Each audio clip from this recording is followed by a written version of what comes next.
தொழுகை அல்ல அதிகம். அப்போ என்ன செஞ்சுருக்காங்க நிறையவர்கள்? ஜும்மாவுடைய நேரம் என்பது காலை உணவாக இருந்துச்சு. பில்டிங்லாம் எதுவுமே கிடையாது, பள்ளிவாசலுமே கிடையாது. அப்படி பாலைவனமாக இருந்த இடத்தில் ஜும்மாவுடைய தொழுகை நேரம் வந்த பொழுது நபிகள் நாயகம் ஸல்லல்லாஹு அலைஹி வஸல்லம் அவர்களும் சஹாபாக்கள் தொழுகை மேலுடைய சூட்டையும் கீழுடைய சூட்டையும் தாண்டி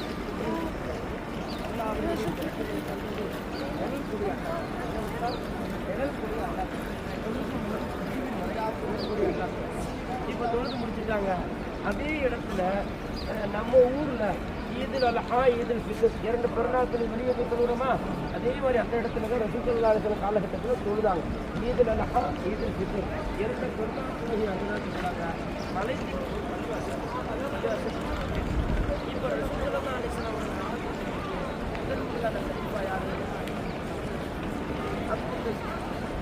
இப்போ ஆட்சி காலகட்டத்தில் நபியவர்கள் தொழுத இடத்தில் எனக்கு